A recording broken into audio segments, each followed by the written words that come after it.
이사야 선지자가 너희는 주의 길을 예비하라, 그의 첩경을 평탄케 하라, 그렇게 선포한 지 500년이 지나가고 있었습니다. 구약의 마지막 선지자였던 말라기가 말씀을 선포한 후 그 후로 400년 동안 단 한 명의 선지자도 나타나지 않았고 하늘에서 하나님은 예언을 침묵하고 계셨습니다. 그렇게 침묵한 지 400년이 지나던 어느 날 그 침묵을 깨고 요단강에서 유대 광야에서 세례 요한이 이렇게 선포하고 있었습니다. 회개하라, 천국이 가까웠느니라. 사도 마태는 이 세례 요한을 이렇게 해석하고 적어놓습니다. 500년 전 이사야가 예언했던 그 광야에 외치는 자의 소리가 바로 이 세례 요한의 소리라고 해석했습니다. 오늘 3절 말씀입니다. 여러분 한번 같이 읽어보실까요? 함께 읽습니다. 시작. 그는 선지자 이사야를 통하여 말씀하신 자라 일렀으되 광야에 외치는 자의 소리가 있어 이르되 너희는 주의 길을 준비하라, 그가 오실 길을 곧게 하라 하였느니라. 이 말씀 두 개의 예언을 가만히 살펴보면 바로 세례 요한의 외침, 회개하라고 하는 외침과 그리고 500년 전에 이사야가 주의 길을 예비하라 라고 말씀하신 이 말씀과가 같은 말이라는 뜻입니다. 이 얘기는 다르게 표현한다면 회개하는 것과 길을 닦는 것과는 같은 말이라는 뜻입니다. 그런데 곰곰이 생각해 보면 그런 것 같습니다. 여러분, 길을 어떻게 닦아요? 우리가 무슨 도로 포장 전문가도 아니고 잘 모르겠다 그렇게 어렵게 생각하지 마시고요. 길 간단합니다. 뭐예요? 웅덩이는 어떻게 메꾸고요? 튀어나온 건 깎아서 없애버리고요. 굽어 있는 길은 어떻게 똑바로 펴고요. 이게 바로 길을 닦는 방법이죠. 어려운 기술은 모릅니다만 회개도 똑같은 거라는 거죠. 웅덩이, 절망하고 낙심하는 웅덩이에는 희망으로 채워놓아야 합니다. 그리고 교만으로 꽉 가로막고 있는 것은 깨 없애서 편편하게 만들어야 합니다. 굽어진 우리의 삶은 똑바로 펴서 우리 주님께서 똑바로 가시기에 합당한 길을 마련해 놓는다는 것입니다. 대림절 기간 동안에 우리는 그리스도인의 정체성에 대하여 배우고 있습니다. 첫 번째 정체성은 그리스도인이란 어떤 존재입니까? 예수님의 재림을 기다리는 사람들입니다. 근데 그냥 놀고 먹으면서 세월만 보내면서 기다리는 존재가 아니라 바로 주님의 길, 주님이 오시는 길을 닦기 위하여 준비하며 기다리는 사람들이라는 겁니다. 그래서 대림절 둘째 주일 오늘 여러분과 나누고 싶은 것은 바로 우리 그리스도인의 정체는 길 닦는 사람이라는 거죠. 동의하세요? 길을 어떻게 닦아야 합니까? 첫 번째는 웅덩이를 메워라. 웅덩이란 뭘까? 내 마음속 깊은 곳에 자리 잡고 있는 나의 절망감입니다. 불안입니다. 두려움입니다. 어쩌면 안 될지도 몰라 하는 걱정입니다. 스스로 자신에게 절망한 사람은 어느 누구도 도울 수가 없습니다. 아무리 용한 의사라 할지라도 자기 생명을 이미 포기해버린 환자는 고칠 수 없는 법입니다. 아무리 실력 있는 선생님이라 할지라도 자기 미래에 대하여 포기해버린 학생은 가르칠 방법이 없습니다. 그래서 인생에 있어서 가장 치명적인 독이 있다면 바로 자기 포기입니다. 자기를 포기한 사람은 살려낼 방법이 없어요. 난 안 돼. 이제 모든 게 끝났어. 그렇게 결단 내린 사람은 방법이 없어요. 그렇기 때문에 새로운 인생을 살기를 원하는 사람은 가장 먼저 자기 속에 숨겨져 있는 절망을 치유해야 할 필요가 있습니다. 이것은 길을 닦기 위해 무엇보다도 움푹 꺼진 웅덩이에 흙을 메워야 하는 것과 같은 이치라고 말할 수 있습니다. 주전 587년 바벨론 제국에게 조국이 멸망한 후에 유대 백성들이 겪었던 일을 생각해 보면 그들은 정말 처절했습니다. 하나님이 무섭게도 그 백성들을 내리치셨습니다. 당신의 백성들이 그토록 처참한 고통을 당할 때에도 하나님은 그들을 조금도 도와주지 않으셨습니다. 매달려 부르짖을 때에도 하나님은 응답지 않으셨습니다. 적지 않은 세월 70년 동안 말리타국 바벨론에 그렇게 고통을 당하는 그 순간에도 하나님은 철저하게 침묵하셨습니다. 그래서 이스라엘 백성들은 절망에 빠졌습니다. 아, 하나님이 우리를 버렸구나. 이제 더 이상 우리는 하나님의 백성이 아니구나. 그리고 하나님은 우리 하나님이 아니시구나. 그런데 그러던 어느 날 하나님은 이사야 선지자에게 이렇게 말씀을 선포하고 전합니다. 너희의 하나님이 이르시되 너희는 위로하라. 내 백성을 위로하라. 너희의 하나님이 이르시되 뭐라고요? 하나님이 너희의 하나님이라고. 난 여전히 너희의 하나님이라고. 내 백성을 위로하라. 아, 우리는 아직도 그분의 백성이라는 거예요. 그리고 이사야 선지자를 명하여 이렇게 위로하십니다. 너희는 위로해라. 내 백성을 위로해라. 내 백성을 위로해라. 하나님은 그들을 버리신 것이 아니었습니다. 그들을 잊어버리신 것도 아니었습니다. 아니, 그들의 허물과 잘못을 꾸짖으시며 매를 드시는 그 순간에도 그들이 고통 가운데 아파하는 것을 보시면서 더욱 마음 아파하시던 사랑의 아버지이셨던 것입니다. 엄마가 자식이 잘못해서 매를 들 때에는 그 매를 맞는 자식 입장에서 보면 참 엄마가 내 엄마 아닌 것 같이 느낄 때도 있습니다. 여러분 안 맞아보셨어요? 안 맞아본 것처럼 폼 잡지 말고 그때 심정이 어땠어요? 우리 어렸을 때 우리 엄마 맞나? 혹시 옆집 아저씨가 장난하는 것처럼 나 다리 밑에서 주워온 거 아닌가? 그래서 가출하는 애들이 있어요. 예. 나도 가출하고 싶은 생각이 들더라고 어떤 때는. 엄마가 의붓 엄마 같고 나는 주워다 끼는 아이 같습니다. 하지만 그 엄마가 그렇게 호되게 꾸짖으시고 매를 주시고는 돌아서서 눈물을 지으시는 것을 보면서 우리는 다시 깨닫습니다. 엄마 맞구나. 엄마 맞구나.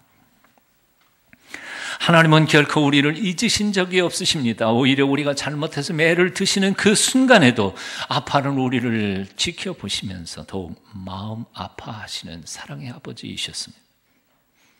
그래서 이사야 선지자는 이사야 49장 15절에서 이렇게 하나님의 마음을 전합니다. 여인이 어찌 그 젖먹는 자식을 잊겠으며 자기 태에서 난 아들을 긍휼히 여기지 않겠느냐. 그들은 혹시 잊을지라도 나는 너를 잊지 아니할 것이라. 그들은 혹시 잊을지라도 나는 너를 잊지 아니할 것이라. 우리 집에 손자가 태어났잖아요. 얼마나 울어 제끼는지. 그래도 참 얌전한 축에 속한데요. 네. 밥만 잘 먹이면 그냥 쿨쿨 참 잘 자니까. 그래도 가끔은 밤중에 일어나 울어 제낍니다. 한 번인가 우리 딸내미한테 이렇게 농담 삼아 말했습니다. 야, 내다 버려라.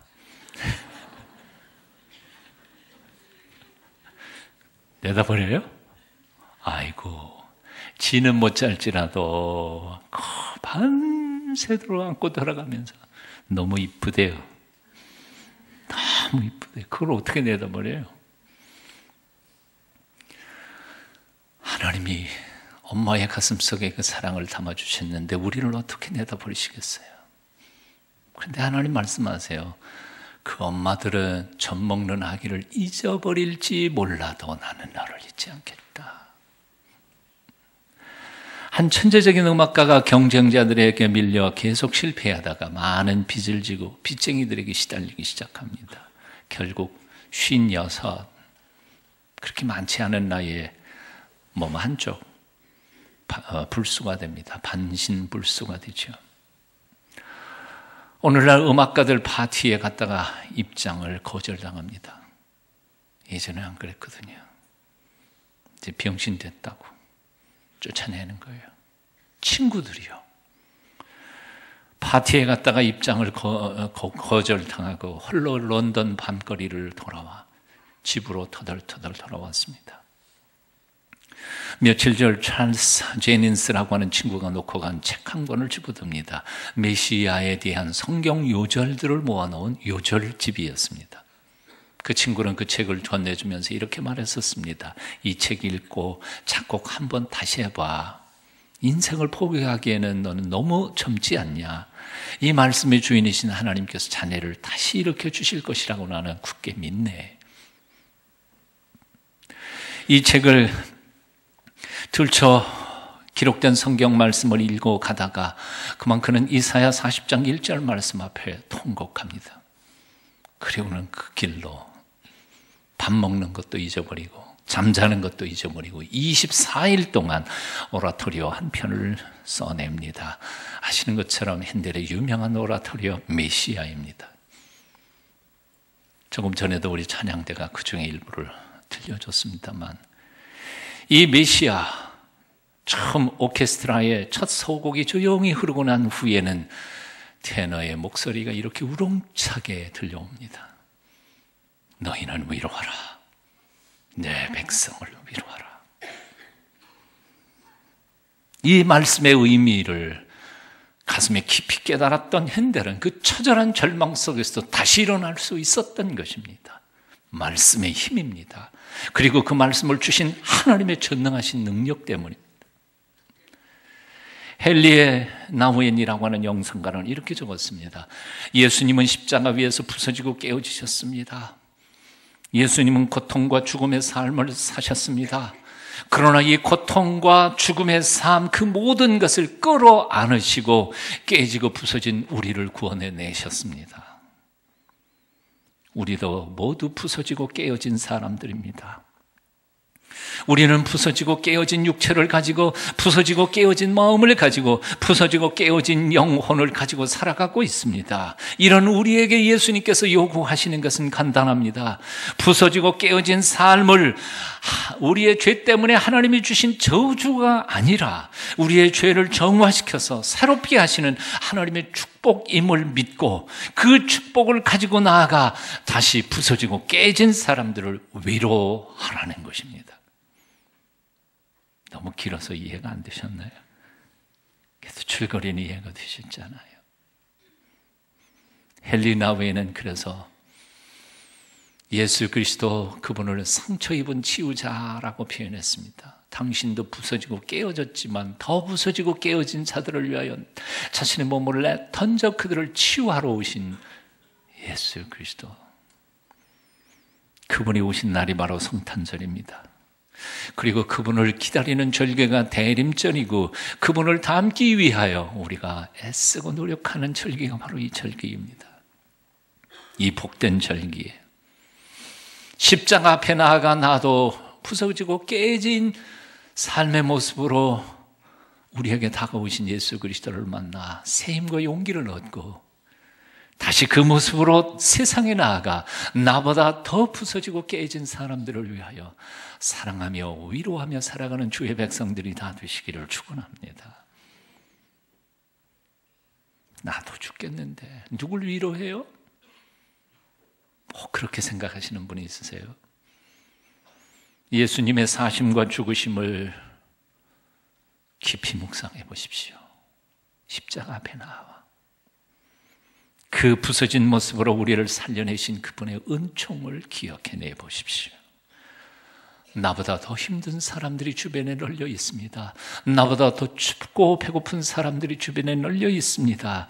나보다 더 아픈 사람들도 있습니다. 우리도 힘들고 어렵지만 나보다 더 힘든 이들을 돌아보며 격려하고 위로하고 저들을 섬길 때 하나님께서는 우리 부서지고 깨진 우리를 치유해 주시는 기적을 베풀어 주실 줄로 믿습니다. 이 기적을 경험하는 대림절로 보내시기를 빕니다. 뉴욕의 한 고등학교 여선생님이 자기 담임반 3학년 아이들을 불러냈습니다. 하나씩 불러내면서 그들의 가슴팍에다가 리본 하나씩을 달아주며 얘기하기 시작했습니다. 그 리본에는 파란색 리본에 황금색으로 글씨가 써 있었습니다. You are special to me. 너는 내게 특별한 애야. 그 아이를 특별하게 생각하는 이유를 설명을 해준 후에 가슴에다가 달아주고 그리고 리본 3개를 각각 학생들에게 주었습니다. 너희들에게 꼭 특별한 사람이라고 생각한 사람에게 가서 리본을 달아주고 그리고 남은 2개를 선물로 드려라. 그들도 나아가서 달아주도록 해라. 숙제를 냈습니다. 그 중에 한 학생이 얼마 전에 진로 문제를 친절하게 도와주었던 학교 근처의 한 회사의 부사장님을 찾아갔습니다. 설명을 다 한 후에 당신은 제게 정말 특별한 분이셨습니다. 고맙습니다. 리본을 달아드리면서 2개를 꺼내놓고 선생님이 특별하다고 생각하시는 분에게 선물해 주세요. 그리고 이거 뜻을 설명해 주세요. 부사장은 한참 고민을 하다가 그렇게 악한 시어머니처럼 들들 볶는 자기 사장님을 기억했습니다. 퇴근 전에 사장실을 찾아 들어갔습니다. 사장님, 제게는 너무 버겁고 힘드시지만 곰곰이 생각해 보니까 사장님은 제게 아주 특별한 분이십니다. 어떤 학생이 와가지고 이거 특별한 사람한테 달면서 설명하라 그래서 제가 설명드립니다. 그리고 리본을 사장님 가슴팍에 이렇게 달아드리면서 You are special to me. 그리고는 리본 하나를 드리면서 사장님도 숙제하세요. 사장님이 한 개의 리본을 받아 가지고는 고민을 하다가 그날은 일찍 퇴근을 합니다. 늘 밤늦게 퇴근하던 사람이 집에 들어가서 17살 난 아들을 불러 앉혀놓고는 말합니다. 오늘 부사장이 내 방에 들어오더니 리본을 달아주더라. 그리고 리본 하나를 더 주면서 당신에게 특별한 사람, 소중히 여기는 사람에게 달아주라고 숙제를 내게 주었단다. 얘야, 나 사업하느라고 너무 눈코 뜰 새 없이 바쁘다가 보니까 너하고 앉아서 이렇게 얘기할 시간이 그렇게도 없었구나. 그리고는 내 성적표만 보면서 내 방 지저분하다고 큰 소리만 바락바락 질러댔던 거 생각해 보니까 미안하구나. 따뜻한 말을 한 번도 해보지 못했던 거 미안하다.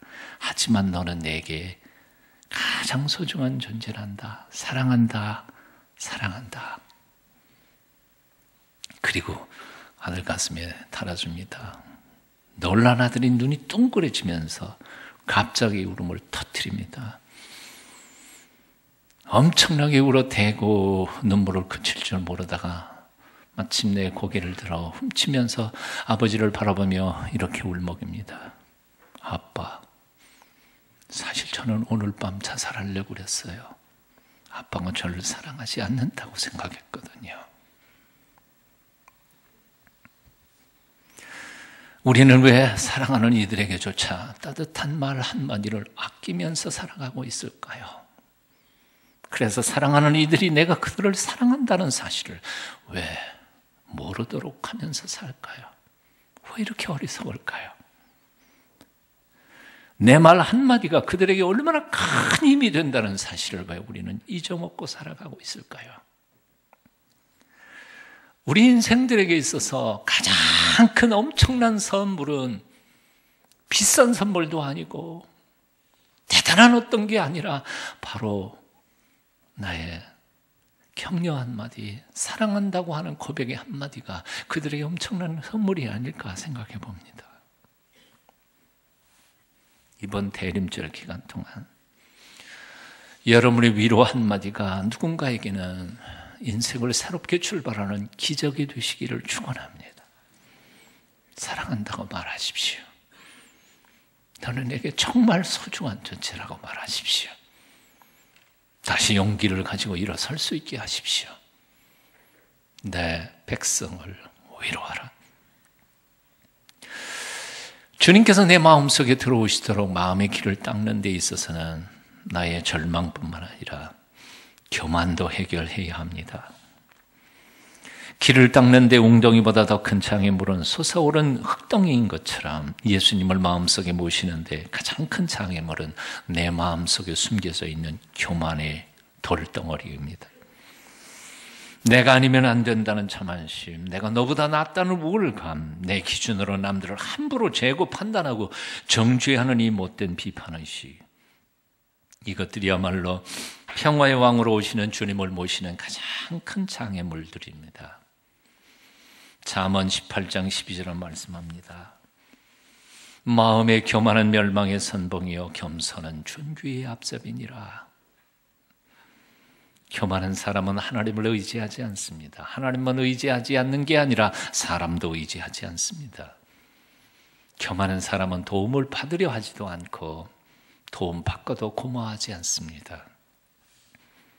교만한 사람은 자신의 부족함을 깨닫지 못하기 때문에 남들의 충고 들으려고도 하지 않습니다. 스스로 나다져 배우려고도 하지 않습니다. 그래서 그들은 어쩌다가 엄청나게 성공을 했다가도 한순간에 무너져 내릴 수 있습니다.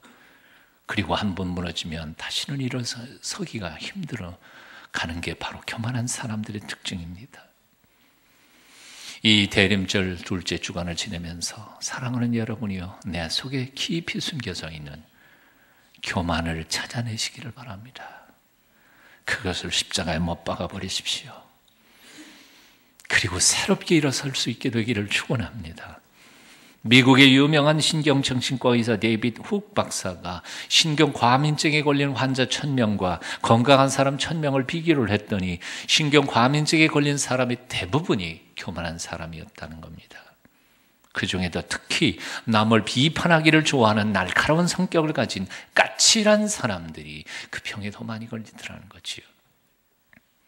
반면 건강한 사람들은 겸손한 성격의 소유자들입니다. 남을 비판할 줄 모르는 따뜻한 온유한 사람들이 건강하더라는 거예요. 비교적, 통계적으로요. 구약의 열왕기상 하를 보면 유다 왕들이 20명이 나오는데 그 중에 겸손하게 하나님을 잘 섬긴 왕들은 평균 통치 기간이 33년 8병이고요. 그렇지 못한 교만에서 하나님조차도 믿지 않고 하나님의 명령 떠나서 제멋대로 살았던 왕들이 12명인데 그들의 통치 기간은 앞에서 말한 사람들의 3분의 1도 안 되는 10년 이하, 어떤 왕은 열흘도 못 가서 폐위됩니다. 오늘 본문에서 세례 요한을 이렇게 말합니다. 회개하라, 천국이 가까웠느니라. 회개란 무엇일까요? 몬테피오라고 하는 랍비는 이렇게 표현했습니다. 회개란 자기가 저지른 죄를 버리되 그 생각과 마음조차도 그 죄부터 다시는 돌아오지 않도록 떠나는 것이다. 떠나는 거예요. 유대인들의 격언에 이런 말이 있습니다. 만일 손에 더러운 것을 쥐고 있다면 저 바닷물을 몽땅 다 써도 여전히 모자랄 것입니다. 하지만 손에 있는 더러운 거 버리면 양푼 한 그릇에 물 가지고도 충분히 손을 깨끗이 씻을 수 있다. 너무나 많은 사람들이요, 여전히 죄를 지으면서 여전히 회개하면서 그걸 놓지 못하고 그냥 죄된 삶을 살아갑니다. 그러면서도 하나님의 은혜 가운데 살기를 원합니다. 그럴 수 없습니다. 버려야 합니다. 끊어야 합니다. 끊는 게 아무리 어려워도 끊어버리기 전까지는 하나님의 은총을 경험할 수 없습니다. 이번 대림절 기간 동안에 하나님 앞에서 정리하실 것은 깨끗하게 정리하실 수 있기를 축원합니다. 2주 전에 들은 말인데도 아직도 내 마음에, 내 머릿속에 맴돌고 있는 말이 하나 있습니다. 샘물교회 박은조 목사가 교회 분립 개척을 하기 바로 전의 이야기입니다. 오늘날 밤에 꿈을 꾸었는데 예수님을 만났다는 거지요. 근데 예수님께서 자기를 모른 척 하더라는 거예요. 그래서 예수님, 저예요. 모르세요? 저 샘물교회 박은조입니다. 그랬더니 예수님이 아주 쌀쌀하게 나는 도무지 너를 모르겠다. 그 기겁을 하고 깼다고 그래요. 일주일을 고민하다가 그 다음 주에 당회 소집을 했대요. 장로님들하고 얘기하는데, 장로님들 저 샘물교회 박은조 목사를 예수님이 모르겠대요. 그러면 목사인 저를 모르겠다는데 장로님들 아실까요? 그리고 난 후에 분립 개척을 준비를 하고 그렇게 분립 개척을 했다고 그렇지요. 나는 오늘 이 아침 각자에게 우리가 물어봐야 한다고 생각합니다. 오늘 만일 예수님을 만났을 때 예수님께서 나를 안다고 하실까? 나를 안다고 하실까? 깊이 자신을 돌아보며 회개하는 이 대림절 둘째 주간으로 사시기를 축원합니다. 기도하겠습니다. 피조물을 위해 기꺼이 죽으러 오신 주님, 주님을 믿는다 하면서도 우리는 왜 이렇게 믿음이 없는지요? 우리의 교만한 마음을 꺾어 주시옵소서. 내 깊은 절망, 마음속의 절망에 소망의 빛을 비추어 주시옵소서. 예수님 이름으로 기도합니다. 아멘.